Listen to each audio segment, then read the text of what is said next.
Hello dear students, welcome to CBSE classroom. അപ്പോൾ നമുക്ക് periodic classification of elements ന്റെ part 2 നോക്കാം. ഈ ഒരു ചാപ്റ്ററിനെ ബേസ് ചെയ്ത് ഏറ്റവും ഇൻട്രൊഡക്ഷൻ ഉള്ള കാര്യങ്ങൾ നമ്മൾ ഫസ്റ്റ് ക്ലാസ്സിൽ പറഞ്ഞിരുന്നു.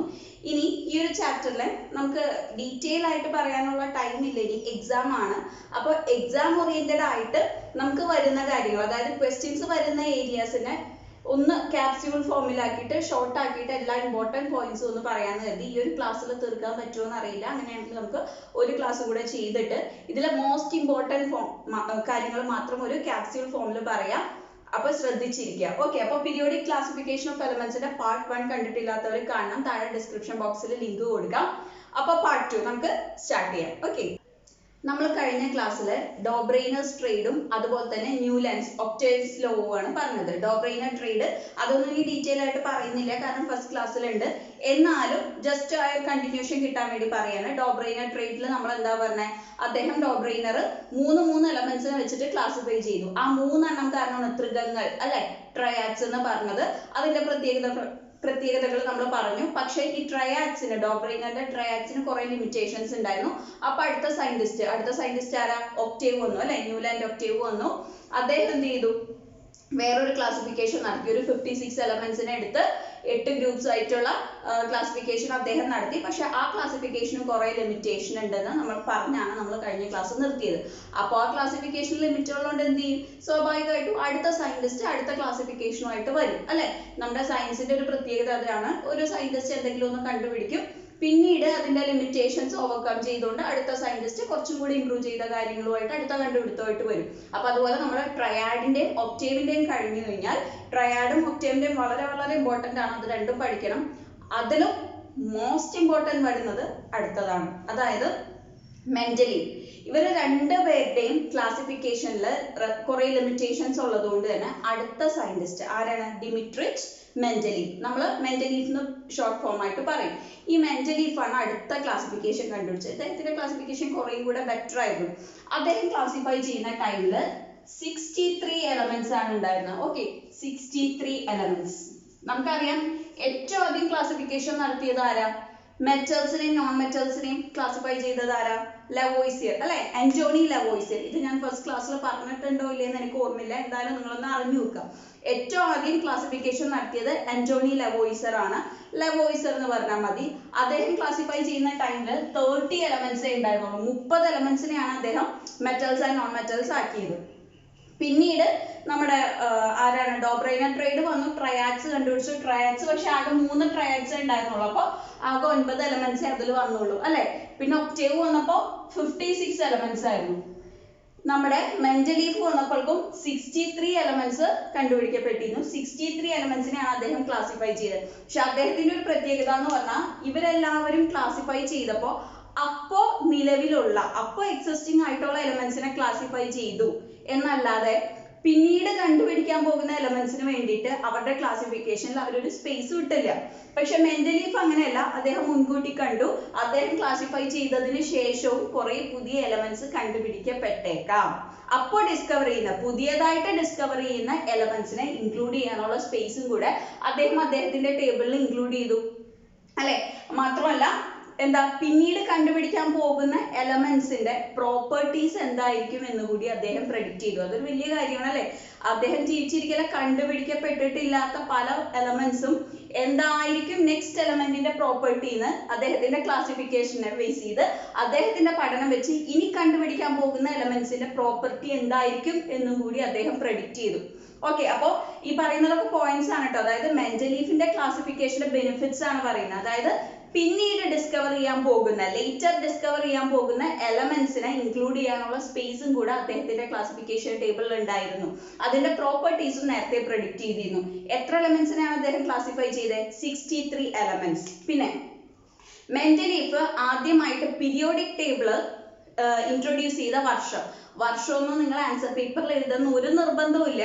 പക്ഷെ എഴുതിയാൽ അതൊരു എക്സ്ട്രാ ബോണസ് ആണ്. അതായത് നമ്മുടെ ആൻസർ ഷീറ്റ് കറക്റ്റ് ചെയ്യുന്ന ആളെ, ഞാൻ എല്ലാ ക്ലാസ്സിലും പറയുന്ന കാര്യമാണ്, നമ്മുടെ ആൻസർ ഷീറ്റ് കറക്റ്റ് ചെയ്യുന്ന ആളെ നമ്മളുടെ ആൻസേഴ്സ് എത്രത്തോളം സൂപ്പർ ആയിട്ട് എഴുതാൻ പറ്റുമോ അത്രത്തോളം നന്നായിട്ട് എഴുതിയിട്ട് അയാളെ ഇംപ്രസ് ചെയ്യണം.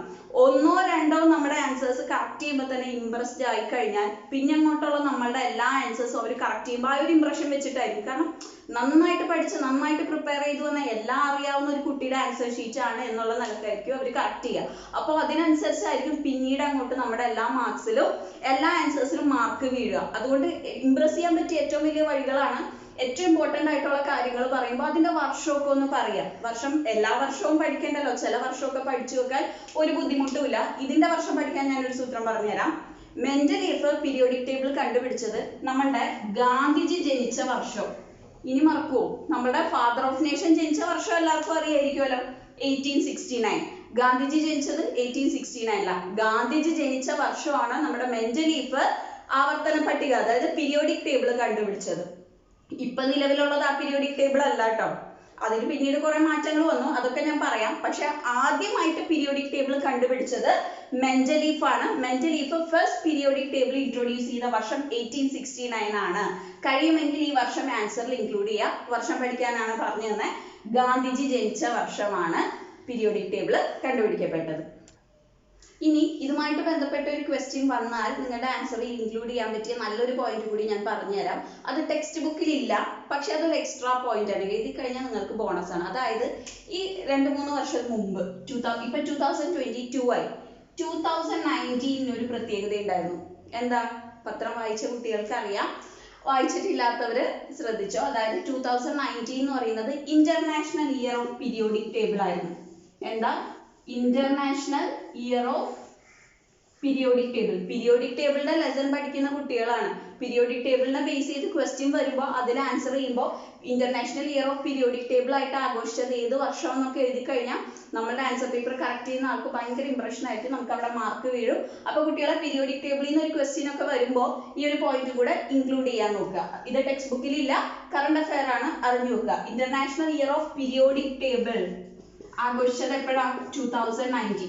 ഇതിന്റെ കാരണം എന്താ? നമ്മുടെ Mendeleev, Dmitrich Mendeleev 1869 first periodic table introduce ചെയ്തേ. 1869 കഴിഞ്ഞ് 2019 ആയപ്പോ എത്ര വർഷമായി? 150 വർഷമായി. അപ്പൊ പീരിയോഡിക് ടേബിൾ കണ്ടുപിടിക്കപ്പെട്ട 150ാമത്തെ വർഷം, 150th ഇയർ ആനിവേഴ്സറി. ആ ആനിവേഴ്സറി സെലിബ്രേറ്റ് ചെയ്യാൻ വേണ്ടിയിട്ടാണ് എന്ത് 2019 international year of periodic table ആയിട്ട് ആചരിച്ചത്. അപ്പൊ നിങ്ങളുടെ ആൻസറിൽ കഴിയുമെങ്കിൽ ഈ 2 പോയിന്റ്സും ഇൻക്ലൂഡ് ചെയ്യുക. 1869 Dmitrich Mendeleev first periodic table introduce ചെയ്തു. അത് കഴിഞ്ഞ് 2019 ആയപ്പോൾ 150th ആനിവേഴ്സറിയിൽ എന്ത് ചെയ്തു? International year of periodic table ആഘോഷിച്ചു. ഇനി ഇദ്ദേഹം എങ്ങനെയാണ് പീരിയോഡിക് ക്ലാസിഫിക്കേഷൻ നടത്തിയത്? അതൊരു ഇമ്പോർട്ടന്റ് പോയിന്റ് ആണ്. അതായത് അതിനു മുമ്പ് ഒരു പോയിന്റ് കൂടെ, ഫാദർ ഓഫ് പീരിയോഡിക് ടേബിൾ എന്നറിയപ്പെടുന്നത് മെൻഡലീവ് ആണ്. Okay, father of periodic table. Father of modern periodic table എന്ന് ചോദിച്ചാൽ ആൻസർ മാറി, അത് വേറെ ആളാണ്, അത് ഉത്തരം പറഞ്ഞുതരാം. ഫാദർ ഓഫ് പീരിയോഡിക് ടേബിൾ എന്ന് ചോദിച്ചു കഴിഞ്ഞാൽ മെൻഡലീവ് ആണ്. Okay, father of periodic table ആരാണ്? മെൻഡലീവ്. ഇനി മെൻഡലീവ് ഈ പീരിയോഡിക് ടേബിളിൽ എലമെന്റ്സിനെ ക്ലാസിഫൈ ചെയ്തത് എന്തിനെ ബേസ് ചെയ്താണ്? The most important point. ഈ ഒരു പോയിന്റ് നിങ്ങളുടെ ആൻസറിൽ എഴുതി കഴിഞ്ഞതിന് ശേഷം ആ ഒരു പോയിന്റ് കഴിയുമെങ്കിൽ അണ്ടർലൈൻ ചെയ്യുക, പെൻസിൽ വെച്ചിട്ട് അണ്ടർലൈൻ ചെയ്യുക ആൻസർ ഷീറ്റിൽ. അതായത് അറ്റോമിക് മാസിനെ ബേസ് ചെയ്തിട്ടാണ് അദ്ദേഹം ക്ലാസിഫിക്കേഷൻ നടത്തിയത്. എന്തിനെ ബേസ് ചെയ്തിട്ടാണ്? അറ്റോമിക് മാസിനെ. അതായത് മെൻഡലീഫ് പറഞ്ഞത് എന്താണെന്ന് വെച്ചാൽ ഈ പീരിയോഡിക് ടേബിളിലെ എലമെന്റ്സിന് കെമിക്കൽ പ്രോപ്പർട്ടീസും ഫിസിക്കൽ പ്രോപ്പർട്ടീസും ഉണ്ടാവുമല്ലോ. അപ്പോൾ ഓരോ എലമെന്റും അതിന്റെ കെമിക്കൽ പ്രോപ്പർട്ടീസും ഫിസിക്കൽ പ്രോപ്പർട്ടീസും കാണിക്കുന്നത് അറ്റോമിക് മാസിനെ ബേസ് ചെയ്തിട്ടാണ്. Every element show their physical properties and chemical properties based on atomic mass. Okay, അതിങ്ങനെ ഒരു ആവർത്തന സ്വഭാവത്തോടുകൂടി റിപ്പീറ്റ് ചെയ്ത് വരും. ഒരു എലമെന്റ് ഒരു പ്രോപ്പർട്ടി കാണിച്ചു, കുറച്ച് കഴിയുമ്പോൾ ഒരു പെർട്ടിക്കുലർ ടൈം എത്തുമ്പോൾ വേറൊരു എലമെന്റും അതേ പ്രോപ്പർട്ടി തന്നെ കാണിക്കുന്നു. പിന്നെ അദ്ദേഹം കുറെ ഗ്രൂപ്പ്സും പീരിയഡ്സ് ഒക്കെ ആയിട്ട് തിരിച്ചു, അതിനെ കുറിച്ചൊക്കെ പറയാം. അപ്പോൾ ഓരോ ഗ്രൂപ്പിലും ഉള്ള എലമെന്റ്സിന് കുറെ സിമിലർ പ്രോപ്പർട്ടീസ് ഉണ്ടാവും. ഓക്കെ, അപ്പോൾ ഇത്രയും പഠിച്ചു നോക്കാം. മെൻഡലീഫ് എലമെന്റ്സിനെ ക്ലാസിഫൈ ചെയ്തത് അറ്റോമിക് മാസിനെ ബേസ് ചെയ്തിട്ടാണ്. മെൻഡലീഫും അദ്ദേഹത്തിന്റെ പീരിയോഡിക് ടേബിളിൽ ഹൊറിസോണ്ടൽ റോസ് എന്ന് പറഞ്ഞാൽ നമുക്കറിയാം ഇങ്ങനെ. ഓക്കെ, ഈ ഹൊറിസോണ്ടൽ റോസിനെ എന്തെന്ന് വിളിച്ചു? പീരീഡ്സ് എന്ന് വിളിച്ചു. Okay, periods. അപ്പൊ വെർട്ടിക്കൽ ആയിട്ടുള്ളതിനെ, ഇങ്ങനെ കുത്തനെ താഴോട്ടുള്ളതിനെ, വെർട്ടിക്കൽ കോളംസിനെ എന്തെന്ന് വിളിച്ചു? ഗ്രൂപ്പ്സ്. ഓക്കെ, ഗ്രൂപ്പ്സിന്റെ പീരീഡ്സിന്റെ എണ്ണം ഒക്കെ നമ്മൾ അടുത്ത പീരിയോഡിക് ടേബിൾ, അതായത് അടുത്ത ആളുടെ വരുന്നുണ്ട്, ഹെൻറി മൂസ്ലി, അദ്ദേഹത്തിന്റെ പഠിച്ചാൽ മതി. മെൻഡലീഫിന്റെ ടേബിളിൽ എത്ര പീരീഡ് ഉണ്ടായിരുന്നു, എത്ര ഗ്രൂപ്പ് ഉണ്ടായിരുന്നു എന്നൊന്നും നമ്മൾ പഠിക്കേണ്ട. ഇത്രയും പഠിച്ചാൽ മതി. മെൻഡലീഫിന്റെ ക്ലാസിഫിക്കേഷൻ അനുസരിച്ച് ഹൊറിസോണ്ടൽ റോസ് എന്തായിരുന്നു? പീരീഡ്സ്. വെർട്ടിക്കൽ കോളംസ്, കുത്തനെയുള്ളത്, താഴോട്ടുള്ളത്, വെർട്ടിക്കൽ കോളംസ് എന്തായിരുന്നു? ഗ്രൂപ്പ്സ്. ഇനി ദ മോസ്റ്റ് ഇമ്പോർട്ടന്റ് പോയിന്റ് എന്ന് പറഞ്ഞാൽ ഈ മെൻഡലീഫിന്റെ പീരിയോഡിക് ടേബിളിന്റെ ലിമിറ്റേഷൻസ് പറയണം. ഓക്കെ, ഓരോരുത്തർ ക്ലാസിഫൈ ചെയ്യുമ്പോഴും അതിന്റെ പരിമിതികൾ കാരണം, ലിമിറ്റേഷൻസ് കാരണമാണ് അടുത്ത സയന്റിസ്റ്റ് പുതുതായിട്ട് വന്നത്. അപ്പൊ നമ്മുടെ മെൻഡലീഫിന്റെ പീരിയോഡിക് ടേബിളിന് ശേഷം അടുത്ത ആള് വന്നു പുതിയ പീരിയോഡിക് ടേബിൾ ആയിട്ട്. അതിന്റെ അർത്ഥം മെൻഡലീഫിന്റെ ടേബിളിൽ എന്തുണ്ടായിരുന്നു? കുറെ കുറവുകൾ ഉണ്ടായിരുന്നു, ലിമിറ്റേഷൻസ് ഉണ്ടായിരുന്നു. എന്തൊക്കെയായിരുന്നു ആ കുറവുകൾ എന്ന് അടുത്ത നോക്കാം. അപ്പോൾ മെൻഡലീഫിന്റെ പീരിയോഡിക് ടേബിളിൽ ഒരു പ്രധാനപ്പെട്ട 4 ലിമിറ്റേഷൻസ് ഞാൻ പറഞ്ഞുതരാം, ശ്രദ്ധിക്കാം. ഫസ്റ്റ് വൺ എന്ന് പറഞ്ഞു കഴിഞ്ഞാൽ ഹൈഡ്രജന് ഒരു പ്രോപ്പർ പ്ലേസ് ഉണ്ടായിരുന്നില്ല. ഓക്കെ, ഹൈഡ്രജന് ഒരു പ്രോപ്പർ പൊസിഷൻ ഉണ്ടായിരുന്നില്ല. എവിടെ? മെൻഡലീഫിന്റെ പീരിയോഡിക് ടേബിളിൽ ഹൈഡ്രജന് ഒരു പ്രോപ്പർ പ്ലേസ് ഉണ്ടായിരുന്നില്ല. ഇനി ഹൈഡ്രജനെ എവിടെയാണ് പ്ലേസ് ചെയ്തിരുന്നത്? ഹൈഡ്രജൻ എന്ന് പറയുന്ന മെറ്റൽ ആണോ നോൺ മെറ്റൽ ആണോ? ഹൈഡ്രജൻ നോൺ മെറ്റൽ ആണ്, അല്ലെ? നോൺ മെറ്റൽ ആണ്. എന്നാൽ നോൺ മെറ്റൽ ആയിട്ടുള്ള ഹൈഡ്രജനെ മെറ്റൽസിന്റെ ഒപ്പം പ്ലേസ് ചെയ്തിരുന്നേ. ഏത് മെറ്റൽസിന്റെ ഒപ്പം? സോഡിയം, ഞാൻ ഷോർട്ട് ആക്കി എഴുതാം, സിമ്പിൾസ് എഴുതാം. Okay, sodium, potassium, lithium. ഈ പൊട്ടാസ്യത്തിന്റെ ആണ് K, ലിഥിയത്തിന്റെ Li, sodium Na. Symbols ഒക്കെ നമ്മൾ മുമ്പത്തെ ക്ലാസ്സിൽ പറഞ്ഞിട്ടുണ്ട്, ഫസ്റ്റ് ക്ലാസ്സിൽ പറഞ്ഞിട്ടുണ്ട്. അപ്പോ ഈ സോഡിയം, പൊട്ടാസ്യം, ലിഥിയം എന്ന് പറയുന്നത് എന്താണ്? മെറ്റൽസ് ആണ്. ഹൈഡ്രജൻ എന്ന് പറഞ്ഞാൽ നോൺ മെറ്റൽ ആണ്.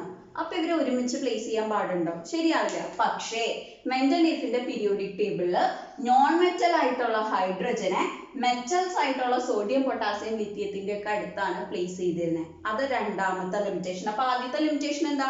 ഹൈഡ്രജൻ ഒരു proper position assign ചെയ്തിട്ടുണ്ടായിരുന്നില്ല.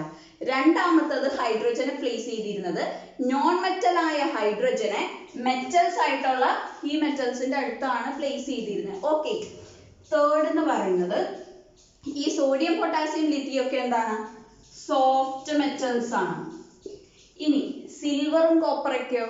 Silver, copper ഒക്കെ ഹാർഡ് മെറ്റൽസ് ആണ്. ഇവർക്ക് ഡിഫറെന്റ് പ്രോപ്പർട്ടീസ് അല്ലേ? അപ്പൊ ഇവർ ഒരുമിച്ചാണോ വരണ്ടേ? എന്നാൽ ഇവർ ഒരുമിച്ചാണ് പ്ലേസ് ചെയ്തിരുന്നത് മെൻഡലീഫിന്റെ ടേബിൾ. അപ്പോ സോഡിയം, പൊട്ടാസ്യം, ലിഥിയം പോലെയുള്ള സോഫ്റ്റ് മെറ്റൽസിനെ സിൽവർ, കോപ്പർ പോലുള്ള ഹാർഡ് മെറ്റൽസിന്റെ അടുത്താണ് പ്ലേസ് ചെയ്തിരുന്നത്. സോഫ്റ്റ് മെറ്റൽസിനും ഹാർഡ് മെറ്റൽസിനും ഡിഫറെന്റ് പ്രോപ്പർട്ടീസ് ആണ്. ഡിഫറെന്റ് പ്രോപ്പർട്ടീസ് ഉള്ളത് ഡിഫറെന്റ് ഗ്രൂപ്പ്സിലല്ലേ വരേണ്ടത്. പക്ഷെ ഇവരെ ഒരുമിച്ച് പ്ലേസ് ചെയ്തിരുന്നു. അപ്പൊ അതൊരു റെസ്ട്രിക്ഷൻ ആണ്.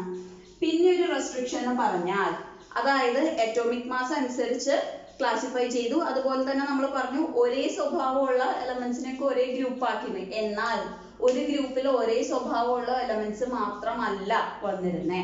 മെൻഡലീഫിന്റെ പീരിയോഡിക് ടേബിളിൽ ചില ഗ്രൂപ്പിൽ ഡിഫറെന്റ് ക്യാരക്ടറിസ്റ്റിക്സ് ഉള്ള എലമെന്റ്സും സെയിം ഗ്രൂപ്പിൽ വന്നു. ഓക്കെ, ഡിഫറെന്റ് ക്യാരക്ടറിസ്റ്റിക്സ് ഉള്ള എലമെന്റ്സ് സെയിം ഗ്രൂപ്പിൽ വന്നു. അങ്ങനെ വരാൻ പാടുണ്ടോ? ഇല്ല. ഡിഫറെന്റ് ക്യാരക്ടറിസ്റ്റിക്സ് ഉള്ള എലമെന്റ്സ് എപ്പോഴും ഡിഫറെന്റ് ഗ്രൂപ്പിലാണ് വരേണ്ടത്. പക്ഷെ പലതരം, അതായത് എൻറ്റയർലി ഡിഫറെന്റ് ക്യാരക്ടറിസ്റ്റിക് ഉള്ള ചില എലമെന്റ്സും സെയിം ഗ്രൂപ്പിൽ വന്നു. അതൊരു ലിമിറ്റേഷൻ ആണ്. അപ്പൊ മെൻഡലീഫിന്റെ പീരിയോഡിക് ടേബിളിലെ 4 ലിമിറ്റേഷൻ നിങ്ങൾ മനസ്സിലാക്കിയിരിക്കുക. ഒന്നെന്താ? ഹൈഡ്രജൻ ഒരു പ്രോപ്പർ പൊസിഷൻ ഉണ്ടായിരുന്നില്ല.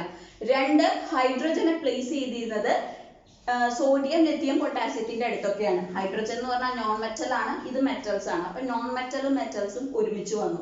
3, സോഫ്റ്റ് മെറ്റൽസിനെയും ഹാർഡ് മെറ്റൽസിനെയും, soft metals example sodium, potassium ഒക്കെ, ഹാർഡ് മെറ്റൽസ് എന്ന് പറയുന്നത് സിൽവർ, കോപ്പർ ഒക്കെ. അപ്പൊ ഈ സോഫ്റ്റ് മെറ്റൽസും ഹാർഡ് മെറ്റൽസിനെയും ഒരുമിച്ച് പ്ലേസ് ചെയ്തിരുന്നു. അതുപോലെ തന്നെ സെയിം ക്യാരക്ടറിസ്റ്റിക്സ് നോക്കിയാണ് അവർ ക്ലാസിഫൈ ചെയ്ത് ഗ്രൂപ്പ്സ് ആക്കിയെങ്കിൽ പോലും ചില ഗ്രൂപ്പിൽ ഡിഫറെന്റ് ക്യാരക്ടറിസ്റ്റിക്സ് ഉള്ള എലമെന്റ്സും വന്നിരുന്നു. ഓക്കെ, ഡിഫറെന്റ് ക്യാരക്ടറിസ്റ്റിക്സ് ഉള്ള എലമെന്റ്സ് സെയിം ഗ്രൂപ്പിൽ വന്നിരുന്നു. അപ്പൊ അതും ഒരു റെസ്ട്രിക്ഷൻ ആണ്. ഈ 4 എണ്ണമാണ് മെൻഡലീഫിന്റെ പീരിയോഡിക് ടേബിളിലെ പ്രധാനപ്പെട്ട റെസ്ട്രിക്ഷൻസ്. ഈ റെസ്ട്രിക്ഷൻ കാരണമാണ് അടുത്ത പുതിയ പീരിയോഡിക് ടേബിളുമായിട്ട് വന്നത്. നെക്സ്റ്റ് സയന്റിസ്റ്റ് ആരാ? Henry Moseley. Okay, Henry Moseley ഇദ്ദേഹമാണ് അടുത്ത പീരിയോഡിക് ടേബിൾ കണ്ടുപിടിച്ചത്. ഇദ്ദേഹം കണ്ടുപിടിച്ച ടേബിൾ ആണ് നമ്മൾ ഇപ്പോഴും യൂസ് ചെയ്യുന്നത്, മോഡേൺ പീരിയോഡിക് ടേബിൾ. ഓക്കെ, അപ്പോ father of modern periodic table ചോദിച്ചു കഴിഞ്ഞാൽ പറയേണ്ടത് ഹെൻറി മോസ്ലി ആണ്. തെറ്റരുത്, ഫാദർ ഓഫ് പീരിയോഡിക് ടേബിൾ. ഇത് രണ്ടും ആൻസർ ചെയ്യുമ്പോൾ മോഡേൺ പീരിയോഡിക് ടേബിളുമായിട്ടുള്ള ക്വസ്റ്റ്യൻ വന്നു കഴിഞ്ഞാൽ, റിലേറ്റ് ചെയ്ത ക്വസ്റ്റ്യൻ വന്നാൽ ഹെൻറി മോസ്ലിയുടെ പേരും, ജസ്റ്റ് പീരിയോഡിക് ക്ലാസിഫിക്കേഷൻ ആണെങ്കിൽ അല്ലെങ്കിൽ മെന്റലീഫിന്റെ പീരിയോഡിക് ടേബിളിനെ കുറിച്ച് ചോദിച്ചാൽ അവിടെ എന്ത് പറയണം? ഫാദർ ഓഫ് പീരിയോഡിക് ടേബിൾ മെന്റലീഫ് ആണ്. Father of modern periodic table ആരാണ്? Henry Moseley. മാറിപ്പോകരുത്. ഓക്കെ, നമ്മൾ 2019 international year of periodic table ആഘോഷിച്ചത് ഏത് പീരിയോഡിക് ടേബിളിന്റെ ഡിസ്കവറി ആയിട്ട് ബന്ധപ്പെട്ടാണ്? ആദ്യത്തെ ആള് മെന്റലീഫ് 1869 ഗാന്ധിജി ജനിച്ച വർഷം പീരിയോഡിക് ടേബിൾ കണ്ടുപിടിച്ചത്. അപ്പോ അങ്ങനെയാണെങ്കിൽ ഇതിന്റെ വർഷം കൂടി ഒന്ന് പഠിച്ചു വെച്ചേക്കാം. ഇതുമായിട്ട് ബന്ധപ്പെട്ട ഒരു ക്വസ്റ്റ്യൻ വന്നാൽ ആൻസർ പേപ്പറിൽ അതും കൂടി ഇൻക്ലൂഡ് ചെയ്യാം. അവിടെ നമുക്ക് എന്താ പറയാ, മാർക്ക് കൂടുതൽ കിട്ടാനുള്ള, അതായത് ഇപ്പോൾ ഇയർ എഴുതിയില്ലെങ്കിൽ അവിടെ മാർക്ക് കുറയാനൊന്നും പോകുന്നില്ല, പക്ഷെ നമുക്ക് ഇംപ്രസ് ചെയ്യാം. ഇതിന്റെ വർഷം പഠിക്കാനും ഒരു എളുപ്പവഴി ഉണ്ട്. ഹെൻറി മോസ്ലി പുതിയ ടേബിൾ കണ്ടുപിടിച്ചത് 1913 ആണ്. 1913 എന്തെങ്കിലും പ്രത്യേകത ഉണ്ടോ? ഒരു 10th സ്റ്റാൻഡേർഡിൽ പഠിക്കുന്ന കുട്ടി എന്നുള്ള നിലക്ക് നിങ്ങൾ അറിഞ്ഞിരിക്കേണ്ട കുറച്ച് GK ആണ്. അറിഞ്ഞില്ലെങ്കിൽ ഇപ്പൊ അറിഞ്ഞോ. അതായത് 1913 എന്ന് പറയുന്നത് നമ്മുടെ ഇന്ത്യയിൽ ആദ്യമായിട്ട് ഒരാൾക്ക് സാഹിത്യത്തിന്, ലിറ്ററേച്ചറിന് നോബൽ പ്രൈസ് കിട്ടിയതാ. ആർക്കാ? രവീന്ദ്രനാഥ് ടാഗോറിന് ഇന്ത്യയിൽ ആദ്യമായിട്ട് നോബൽ പ്രൈസ് ഫോർ ലിറ്ററേച്ചർ ഏത് കൃതിക്കാ? ഗീതാഞ്ജലിക്ക് കിട്ടിയത് 1913 ആണ്. ഓക്കെ, അങ്ങനെ ഇത് ഈ വർഷം തന്നെ പഠിക്കണം എന്നില്ല, നിങ്ങൾക്ക് അറിയാവുന്ന പല കാര്യങ്ങളും ഉണ്ടാവും. ഹിസ്റ്ററി പഠിക്കുന്ന കുട്ടികളല്ലേ നിങ്ങൾ? 7th 8th 9th 10th ആയിട്ട് പല ഇമ്പോർട്ടന്റ് ഇയേഴ്സ് ഹിസ്റ്ററിയിൽ പഠിക്കുന്നുണ്ടാവും. നിങ്ങൾ പഠിച്ച ഏതെങ്കിലും വർഷമായിട്ട് കോറിലേറ്റ് ചെയ്യുക. 1913 എന്ന് പറയുമ്പോൾ എന്റെ മനസ്സിലേക്ക് ആദ്യം വരിക രവീന്ദ്രനാഥ് ടാഗോറും ഗീതാഞ്ജലിയാണ്. അതുകൊണ്ടാണ് ഞാൻ ഇത് പറഞ്ഞത്. നിങ്ങൾക്ക് ഇഷ്ടമുള്ള വർഷം വെച്ച് നിങ്ങൾക്ക് പഠിക്കാം. ഓക്കെ, അപ്പോൾ ഇത് നിങ്ങളുടെ ആൻസർ ഷീറ്റിൽ എഴുതണ്ട, അറിഞ്ഞിരിക്കാൻ വേണ്ടി മാത്രം പറഞ്ഞതാണ്. 1913 ഇന്ത്യയിൽ ആദ്യമായിട്ട് ഒരാൾക്ക് ലിറ്ററേച്ചറിന് നോബൽ പ്രൈസ് കിട്ടുന്നത്. അത് രവീന്ദ്രനാഥ് ടാഗോറിനാണ്. ഗീതാഞ്ജലി എന്ന് പറയുന്ന കൃതിക്കാണ്. അപ്പോ ആ വർഷം തന്നെയാണ് എന്ത്? Henry Moseley modern periodic table കണ്ടുപിടിക്കുന്നത്. Okay, Henry Moseley modern periodic table കണ്ടുപിടിച്ച വർഷമാണ് 1913. ഇനി അദ്ദേഹത്തിന്റെ പീരിയോഡിക് ടേബിളിന്റെ പ്രത്യേകത എന്തായിരുന്നു? അല്ലെങ്കിൽ അദ്ദേഹത്തിന്റെ ക്ലാസിഫിക്കേഷൻ എന്തിനെ ബേസ് ചെയ്തായിരുന്നു? Atomic number. നേരത്തെ അപ്പൊ എന്തായിരുന്നു? അറ്റോമിക് മാസ് ആയിരുന്നു. ഇവിടെ അറ്റോമിക് നമ്പർ. മാറിപ്പോകരുതേ, പല കുട്ടികൾക്കും ആൻസർ എഴുതുമ്പോൾ മാറിപ്പോകുന്ന ഒരു പോയിന്റ് ആണ്. മെന്റലീഫ് അറ്റോമിക് മാസിനെ ബേസ് ചെയ്തിട്ടായിരുന്നു, പക്ഷെ ഹെൻറി മോസ്ലി അറ്റോമിക് നമ്പറിനെ ബേസ് ചെയ്തിട്ടാ. ഓക്കെ, അത് എൻ്റെ ഒരു സുഹൃത്ത് ഇത് ഓർക്കാൻ വേണ്ടി പറഞ്ഞു തന്ന കോഡ് ഇതാണ്. നിങ്ങൾക്ക് പറ്റുമെങ്കിൽ ഇത് ഓർക്കുക, അല്ലെങ്കിലും കുഴപ്പമില്ല.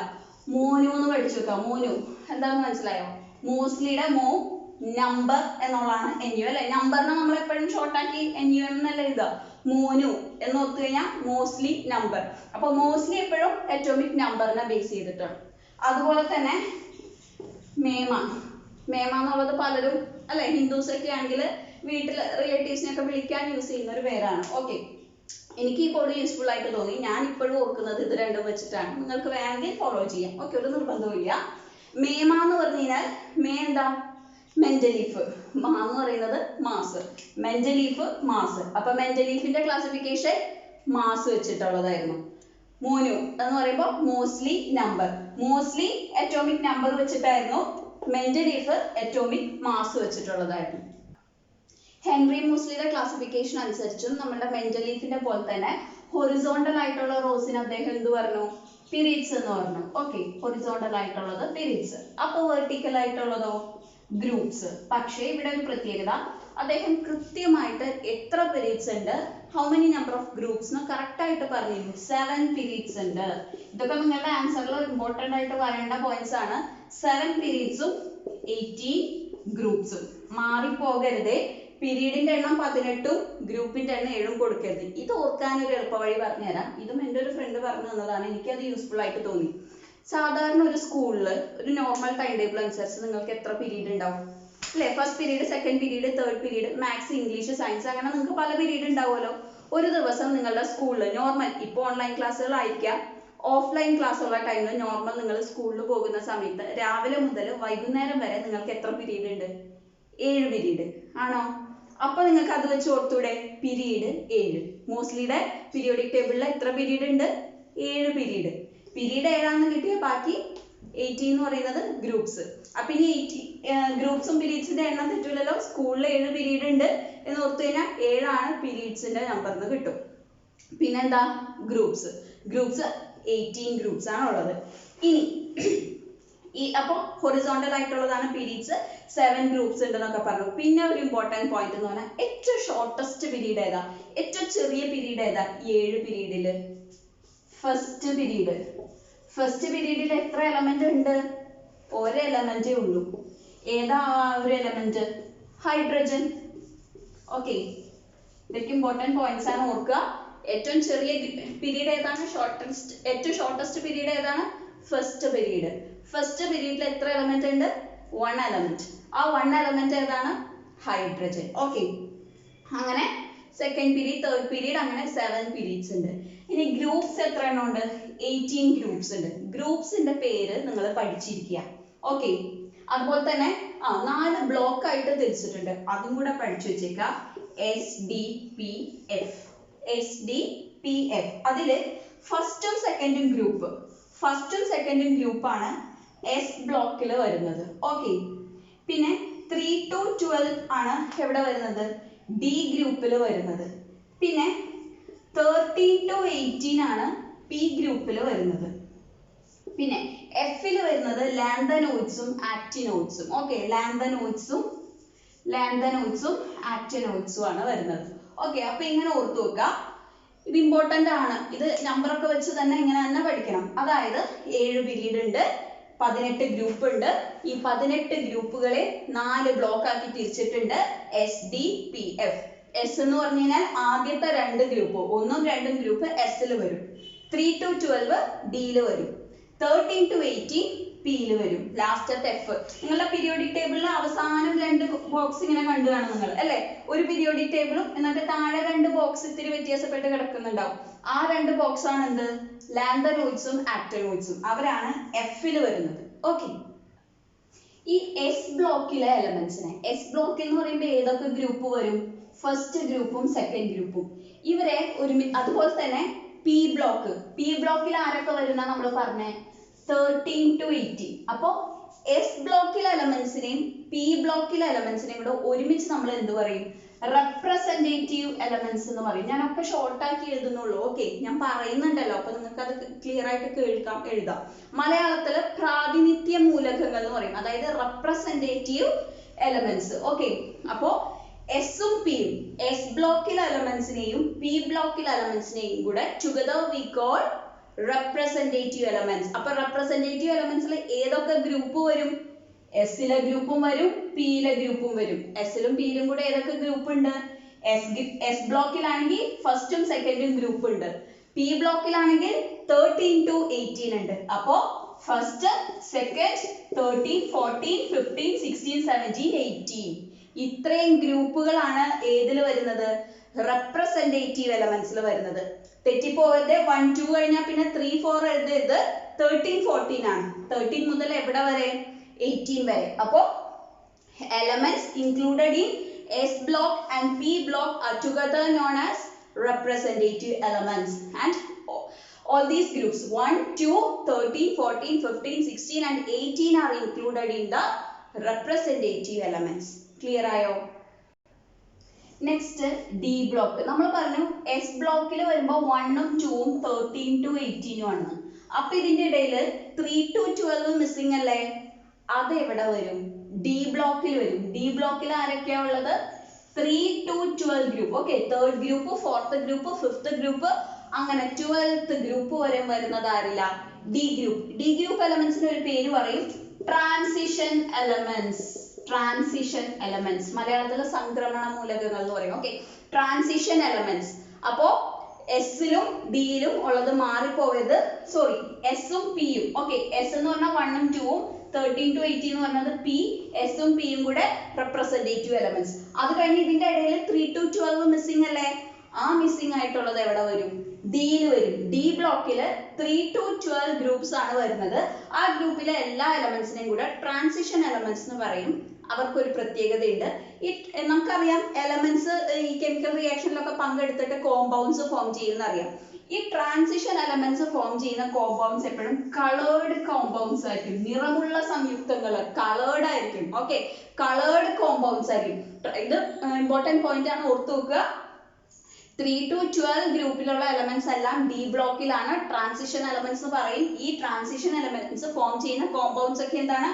കളേർഡ് കോമ്പൗണ്ട്സ് ആണ്. ഓക്കെ, ഇനി എല്ലാ ഗ്രൂപ്പിന്റെയും പേരൊന്ന് പഠിച്ചു വെച്ചേക്കാം. ഓക്കെ, ഫസ്റ്റ് ഗ്രൂപ്പ് എന്ന് പറയുന്നത് എന്താണ്? ആൽക്കലൈൻ മെറ്റൽസ് ആണ്. ഫസ്റ്റ് ഗ്രൂപ്പ് ആരാണ്? Alkaline metals. ഇത് ഇമ്പോർട്ടന്റ് ആണ്. ഇനി +1 +2 ചെല്ലുമ്പോഴും ഹയർ സ്റ്റഡീസിനൊന്നും നിങ്ങൾ ഇനി ഓരോ ഗ്രൂപ്പിന്റെ പേരും ആരും പഠിപ്പിക്കാൻ പോകുന്നില്ല. കാരണം 10th പഠിച്ചു വന്നതാണ് എന്നുള്ളൊരു കൺസിഡറേഷൻ ആയിരിക്കും. അപ്പോൾ 10th ഇത് പഠിക്കുന്നത്, ഇവിടെ പഠിക്കുകയും വേണം. 10th മാത്രമല്ല, നിങ്ങൾക്ക് 9th ഇതിന്റെ ഒരു ബേസ് വരുന്നുണ്ട് അല്ലെ? അപ്പൊ നിങ്ങൾ പേര് പഠിച്ചിട്ടുണ്ടോ എന്ന് അറിയില്ല. എന്തായാലും ഗ്രൂപ്പ്സിന്റെ പേര് പഠിച്ചു വെച്ചേക്കുക. ഫസ്റ്റ് ഗ്രൂപ്പ് എന്താ? Alkaline metals. സെക്കൻഡ് ഗ്രൂപ്പ് എന്ന് പറയുന്നത് alkaline earth metals. Alkaline earth metals. Okay, ഇനി 3 to 12 ആണെന്ത്? Transition elements. 3 to 12 transition elements. ഇനി ഈ 13, 14, 15 ഒക്കെ നമുക്ക് മാറിപ്പോകാവുന്നതാണ്. അപ്പൊ ഒന്ന് ശ്രദ്ധിക്കുക. അതായത് 13th ഗ്രൂപ്പിനെ ബോറോൺ ഫാമിലി എന്ന് പറയും. ഓക്കെ, ഇത് ഇമ്പോർട്ടന്റ് ആണ്. 13 എന്ന് പറയുന്നത് ബോറോൺ ഫാമിലി. 14th ഗ്രൂപ്പിന് എന്തെന്ന് പറയും? Carbon family. Carbon and compounds എന്ന് പറയുന്ന ചാപ്റ്റർ പറഞ്ഞപ്പോൾ നമ്മൾ പറഞ്ഞിട്ടുണ്ടെന്ന് തോന്നുന്നു അല്ലെ? ഞാൻ ആ ക്ലാസ്സിൽ പറഞ്ഞിട്ടുണ്ടാവണം, അല്ലെങ്കിൽ ഇപ്പൊ ശ്രദ്ധിച്ചോ. 14th ഗ്രൂപ്പാണ് കാർബൺ ഫാമിലി. 15th ഗ്രൂപ്പോ നൈട്രജൻ ഫാമിലി. 15th എന്റെ ഒപ്പം ഇപ്പൊ തന്നെ പറഞ്ഞ് പഠിച്ചു പോവാം. Okay, 13th boron family, 14 carbon family, 15 nitrogen family, 16 oxygen family. Okay, ഇനി മാറിപ്പോയില്ലല്ലോ. 13, 14, 15, 16 boron, carbon, nitrogen, oxygen. ഇനി 17th വരുമ്പോഴോ? 17th നമുക്കറിയാം അല്ലെ? പലയിടത്തും നമ്മൾ യൂസ് ചെയ്യുന്നതാണ്. 17th ഗ്രൂപ്പിൽ ആരൊക്കെയാ വരുന്നത്? ഹാലജൻസ് ആണ് വരുന്നത്. 17th ഗ്രൂപ്പിൽ ഹാലജൻസ് ആണ് വരുന്നത്. അപ്പോ 18th ഗ്രൂപ്പിലോ നോബിൾ ഗ്യാസസ് അല്ലെങ്കിൽ ഇനേർട്ട് ഗ്യാസസ്. ഓക്കെ, 18 ഗ്രൂപ്പ്സ് അല്ലേ നമുക്ക് ആകെ ഉള്ളൂ. അപ്പൊ ഒന്നുകൂടി പറയാം. First group alkaline metals, second group alkaline earth metals, third group transition elements. അല്ല സോറി, തേർഡ് മുതൽ 12th വരെ ഒരുമിച്ച് transition elements. 13th boron family, 14th carbon family, 15th nitrogen family, 16th oxygen family. ഇത് പഠിക്കാൻ വലിയ ബുദ്ധിമുട്ടൊന്നുമില്ല. ഒരു 2 തവണ ഒന്ന് കാണാതെ റഫ് ബുക്കിൽ എഴുതി നോക്കിയാൽ മൂന്നാമത്തെ തവണ അത് ഓക്കെയാണ്, പക്കയാണ്, പിന്നെ മറക്കില്ല. ഓക്കെ, 17th 18th പലയിടത്തും നിങ്ങൾക്ക് യൂസ് ചെയ്യേണ്ട വരുന്നതാണ്, മറക്കരുത്. 17th ഹാലജൻസും 18th Noble ഗ്യാസസും. ഇനി ഓരോ ഗ്രൂപ്പിലെയും എലമെന്റ്സിനെ എങ്ങനെ പഠിക്കുന്നു ഓർത്തിട്ടുണ്ടോ? അത് നിർബന്ധമല്ല, പക്ഷെ അറിഞ്ഞിരുന്നാൽ നല്ലതാണ്. അപ്പൊ നിങ്ങൾ ജസ്റ്റ് ഒന്ന് കേൾക്കുക, നിങ്ങൾക്ക് താല്പര്യമുണ്ടെങ്കിൽ പഠിച്ചാൽ മതി. ഇനി നിങ്ങൾക്കത് പഠിക്കാൻ താല്പര്യമില്ലെങ്കിൽ ഒരു തവണ കേട്ട് കഴിയുമ്പോൾ, ഞാൻ പറയാൻ പോകുന്ന ഈ കോഡ് കേട്ട് കഴിയുമ്പോൾ നിങ്ങളുടെ മനസ്സിലത് പതിയും. ഇനി അത് ബൈ ഹാർട്ട് അടിക്കേണ്ട. പിന്നെ ഫസ്റ്റ് തന്നെ പറയാം, ഇത് എൻ്റെ കോഡല്ല. ഓക്കെ, എൻ്റെ അധ്യാപകൻ എനിക്ക് പറഞ്ഞു തന്ന കോഡാണ്. അപ്പൊ ആരാണ് പറഞ്ഞു തന്നതെന്ന് പറയുന്നതിന് ബുദ്ധിമുട്ടില്ല. മൻസൂർ എന്ന് പറഞ്ഞ ഒരു സാർ, അദ്ദേഹത്തിന്റെ ക്ലാസ് കേട്ട് സാറിന്റെ ക്ലാസ്സിൽ നിന്ന് എനിക്ക് കിട്ടിയ കോഡാണ്. എനിക്കത് വളരെ യൂസ്ഫുൾ ആയി തോന്നി. സാറിന്റെ ആ ക്ലാസ് കേട്ടേ പിന്നെ ഒരു ഗ്രൂപ്പിലെ എലമെന്റ്സും എന്നോട് ഏത് ഉറക്കത്തിൽ ചോദിച്ചു കഴിഞ്ഞാലും ഞാൻ പറയും. ഓക്കെ, ആ കോഡ് വെച്ച് എനിക്കത് പറയാൻ പറ്റുന്നുണ്ട്. അപ്പൊ നിങ്ങൾക്കും വേണമെങ്കിൽ യൂസ് ചെയ്യാം. അതായത് നമ്മുടെ ഫസ്റ്റ് ഗ്രൂപ്പിലെ ആൽക്കലൈൻ ഗ്രൂപ്പ്, ആൽക്കലൈൻ മെറ്റൽസിന്റെ ഗ്രൂപ്പ്, ഈ ആൽക്കലൈൻ മെറ്റൽസിന്റെ ഗ്രൂപ്പിലെ എലമെന്റ്സ് ഏതൊക്കെയാണെന്ന് ചോദിച്ചാൽ, അല്ലെങ്കിൽ ഒരു എലമെന്റ് നിങ്ങൾക്ക് തന്നിട്ട് ഇത് ആൽക്കലൈൻ മെറ്റൽസിന്റെ ഗ്രൂപ്പിൽ പെട്ടതാണോ അല്ലയോ, ഫസ്റ്റ് ഗ്രൂപ്പ് എലമെന്റ് ആണോ അല്ലയോ എന്ന് ചോദിച്ചാൽ നിങ്ങൾക്ക് പറയാൻ പറ്റും. ഫസ്റ്റ് ഗ്രൂപ്പിൽ ഏതൊക്കെ എലമെന്റ്സ് ഉണ്ടെന്ന് അറിഞ്ഞിരുന്നാലല്ലേ അതിലാണോ അല്ലയോ എന്ന് പറയാൻ പറ്റുള്ളൂ. അതിനൊരു കോഡ് ഉണ്ട്, ബൈ ഹാർട്ട് അടിക്കേണ്ട, കേട്ടാൽ മാത്രം മതി, മനസ്സിൽ പറഞ്ഞോളൂ. ഫ്രാൻസിലെ റൂസോ പൊലിയാണ്. ഓക്കെ, എൻ്റെ അധ്യാപകന്റെ കോഡാണ്, എനിക്കത് പഠിക്കാൻ എളുപ്പമായിട്ട് തോന്നി. ഫ്രാൻസിലെ റൂസോ പൊലിയാണ്. ഓക്കെ, ഇതെന്താ സംഭവം എന്ന് മനസ്സിലായോ? ഫ്രാൻസിലെ ഫ്രാൻസിയം കണ്ടോ, ഫ്രാൻസ് സീഷ്യം. ഈ ഫ്രാൻസിലെ ഫ്രാൻ എടുക്കുമ്പോ ഫ്രാൻസിയം കിട്ടും. ഫ്രാൻസിലെ സി എടുക്കുമ്പോൾ സീഷ്യം കിട്ടും. Francium, caesium. ഇനി എന്താ? ലിഥിയം. ഓക്കെ, പോട്ടെ. ഈ ഫ്രാൻസിലെ ഇതിന് എക്സ്പ്ലനേഷൻ ഒന്നും എടുക്കണ്ട, അത് പറയാനൊരു പഞ്ചിന് അങ്ങനെ പറഞ്ഞേ ഉള്ളൂ. ഫ്രാൻസിലെ റൂസോ. റൂസോ എന്ന് പറയുമ്പോൾ റുബീഡിയം, സോഡിയം. ഓക്കെ, റൂസോ എന്ന് പറയുമ്പോൾ റുബീഡിയം, സോഡിയം. പൊളിയാണെന്ന് പറയുമ്പോൾ എന്താ? Yes, potassium, lithium. ഇത്രേ ഉള്ളൂ. ഫസ്റ്റ് ഗ്രൂപ്പിലെ ആൽക്കലൈൻ ഗ്രൂപ്പിലെ മെറ്റൽസ് എലമെന്റ്സ് ഏതൊക്കെയാണെന്ന് ചോദിച്ചാൽ ഫ്രാൻസിലെ റൂസോ, പൊളിയാണ്. ഫ്രാൻസ് എന്ന് പറയുമ്പോൾ ഫ്രാൻസിയം, സീഷ്യം. റൂസോ എന്ന് പറയുമ്പോൾ റുബീഡിയം, സോഡിയം. പൊളിയാണെന്ന് പറയുമ്പോൾ പൊളി, പൊട്ടാസ്യം, ലിഥിയം. ഇത്രയും കിട്ടിയില്ലേ? ഈ ഒരു ചാപ്റ്ററിൽ നമുക്ക് ഇനിയും ഒരുപാട് കാര്യങ്ങൾ പറയാനുണ്ട്. വീഡിയോ ഒരുപാട് ലെങ്ത് ആയി പോയി കഴിഞ്ഞാൽ അപ്ലോഡ് ചെയ്യാൻ ബുദ്ധിമുട്ടുള്ളതുകൊണ്ട് മാത്രം നെക്സ്റ്റ് ക്ലാസ്സിൽ പറയാം. അപ്പൊ നമ്മൾ ഇന്ന് പറഞ്ഞ ഗ്രൂപ്പ്സും പീരീഡ്സും അതുപോലെ തന്നെ മെന്റലീഫിന്റെ പീരിയോഡിക് ടേബിളിന്റെ കാര്യവും അദ്ദേഹത്തിന്റെ ടേബിളിന്റെ റെസ്ട്രിക്ഷൻസും ലിമിറ്റേഷൻസും അതുപോലെ തന്നെ മോസ്ലിയുടെ ടേബിളിന്റെ കാര്യങ്ങളും എല്ലാം ഇമ്പോർട്ടന്റ് ആണ്, പഠിക്കണം. S block, P block, D, F, അതുപോലെ തന്നെ 18 ഗ്രൂപ്പ്സ്, പീരീഡ്സ് എല്ലാം പഠിക്കണം. അതുപോലെ തന്നെ ഒരു പോയിന്റ് കൂടെ പറഞ്ഞുതരാം. ഏറ്റവും ലോവസ്റ്റ് ആയിട്ടുള്ള, അതായത് ഏറ്റവും ലൈറ്റ് ആയിട്ടുള്ള എലമെന്റ് ഏതാണ്? നമ്മുടെ പീരിയോഡിക് ടേബിളിലെ ഏറ്റവും ലൈറ്റ് ആയിട്ടുള്ള അല്ലെങ്കിൽ ഏറ്റവും സിമ്പിൾ ആയിട്ടുള്ള എലമെന്റ് ഏതാണെന്ന് ചോദിച്ചാൽ ഹൈഡ്രജൻ ആണ്. ഏറ്റവും ഷോർട്ടസ്റ്റ് പീരീഡ് ചോദിച്ചാലും ഫസ്റ്റ് പീരീഡ് ആണ്. ഫസ്റ്റ് പീരീഡിലെ ഫസ്റ്റ് ഒരൊറ്റ എലമെന്റേ ഉള്ളൂ, അത് ഹൈഡ്രജൻ ആണ്. പിന്നെ പീരിയോഡിക് ടേബിളിൽ നിന്ന് തന്നെ വരാവുന്ന ഒരു ക്വസ്റ്റ്യൻ ആണ്, ഏറ്റവും ലൈറ്റ് മെറ്റൽ ഏതാണെന്ന് ചോദിച്ചാൽ ലിഥിയം. ഓക്കെ, മെറ്റൽസും നോൺ മെറ്റൽസും വരുന്നുണ്ടല്ലോ ഇതില്. അതിൽ ഏറ്റവും ലൈറ്റസ്റ്റ് മെറ്റൽ ഏതാണെന്ന് ചോദിച്ചു കഴിഞ്ഞാൽ ലിഥിയം. ഇനി ഏറ്റവും ഹെവിയസ്റ്റ് ഏതാണെന്ന് ചോദിച്ചു കഴിഞ്ഞാൽ ഓസ്മിയം. പിന്നെന്താ? ഏറ്റവും ഹെവിയസ്റ്റ് ആയിട്ടുള്ള ഗ്യാസ് ഏതാണെന്ന് ചോദിച്ചു കഴിഞ്ഞാൽ റെഡോൺ ആണ്. റെഡോൺ. ഓക്കെ, നമുക്ക് ഒരുപാട് കാര്യങ്ങൾ ഇതിൽ വരുന്നുണ്ട്. അപ്പൊ ഇത്രയും കാര്യങ്ങൾ ശ്രദ്ധിച്ച് കേൾക്കുക, ലെക്ചർ നോട്ട് എഴുതുക, പഠിക്കുക. ക്ലാസ് ഇഷ്ടപ്പെട്ടെങ്കിൽ ഉറപ്പായിട്ടും ലൈക്ക് ചെയ്യുക, താഴെ കമന്റ് ചെയ്യുക, ഫ്രണ്ട്സിനൊക്കെ സബ്സ്ക്രൈബ് ചെയ്യുക. So let's conclude. ബൈ.